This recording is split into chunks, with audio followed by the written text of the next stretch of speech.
نحمده ونصلي على رسوله الكريم اما بعد بسم اللہ الرحمن الرحیم السلام علیکم ورحمۃ اللہ وبرکاتہ۔ شرعی تقاضا پورا کرنے کے نہایت ضروری آداب۔ ہم بستری کے شرعی آداب کیا کیا ہے؟ ہم بستری سے پہلے کیا کرنا ضروری ہے؟ ہم بستری کے بعد کرنے والے ضروری کام۔ محترم ناظرین، جو آدمی نفس کی خواہش پوری کرتا ہے اس کا دل سخت ہو جاتا ہے، سوائے ہم بستری کے کہ یہ دل کو صاف کرتا ہے، اور اسی لیے انبیاء کرام نے کیا ہے۔ دوران مباشرت اگر مرد کا انزال جلد ہو جاتا ہو تو اسے چاہیے کہ چنے زیادہ کھایا کرے۔ مباشرت کے دوران مرد کا عضو ڈھیلا ہو جاتا ہو تو اسے چاہیے کہ مباشرت سے پہلے کچھ دیر سو جایا کرے، یعنی نیند پوری کر کے مباشرت کیا کرے۔ محترم ناظرین، پہلے ہم بات کر لیتے ہیں کہ شرعی تقاضا پورا کرنے سے پہلے یعنی ہم بستری سے پہلے کیا کرنا ضروری ہے۔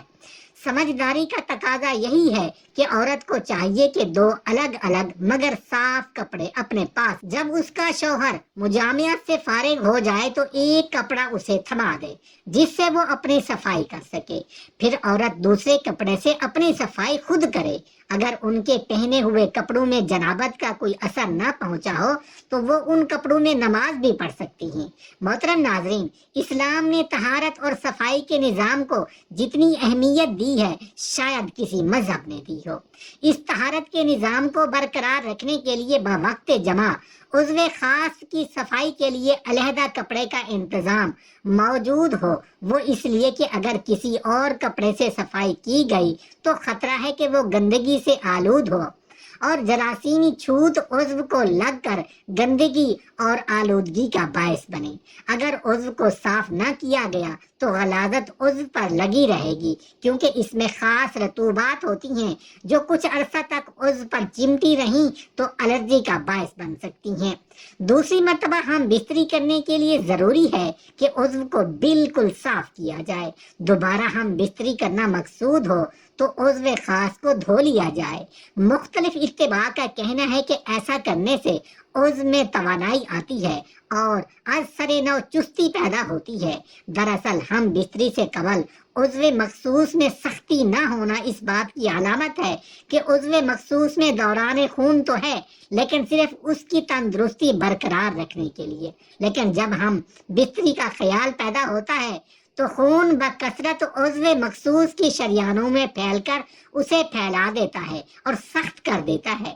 چونکہ دوران خون کی زیادتی کی وجہ سے عضو مخصوص کی حرارت بڑھ جاتی ہے اور بڑھی ہوئی حرارت منی کو پتلا کر دیتی ہے، اس لیے ایک ہم بستری کے کچھ وقفے کے بعد عضو کو دھو لیا جائے تو حرارت معتدل ہو جاتی ہے اور صورت انزال نہیں ہوگی، وقفہ بڑھے گا اور لذت بھی برقرار رہے گی۔ اگر ہم بستری کے وقت پیشاب کا شدید تقاضا نہ ہو تو خواہ مخواہ پیشاب نہ کریں، ورنہ عضو کا انتشار جلد ختم ہو جائے گا۔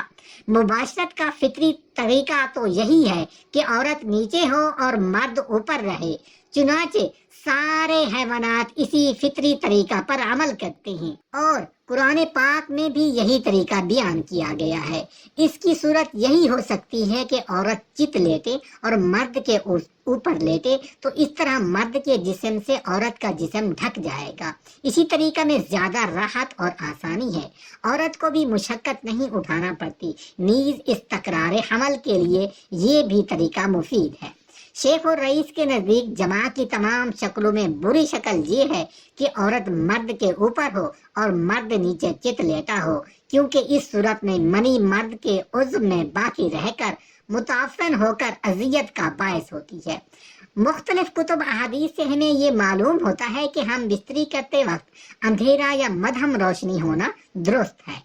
ہم بستری کرتے وقت روشنی ہلکی یا مدھم ہو تو پر لطف ہم بستری ہوگی، کیونکہ ہم بستری کا عمل مسلسل ایک پرسکون عمل ہے۔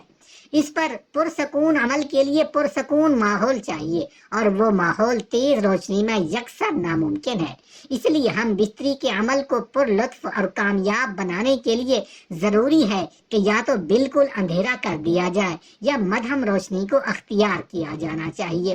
عورت کا جماع سے قبل ٹھنڈے پانی سے استنجا کرنا اس کی شہوت میں اضافہ کرتا ہے۔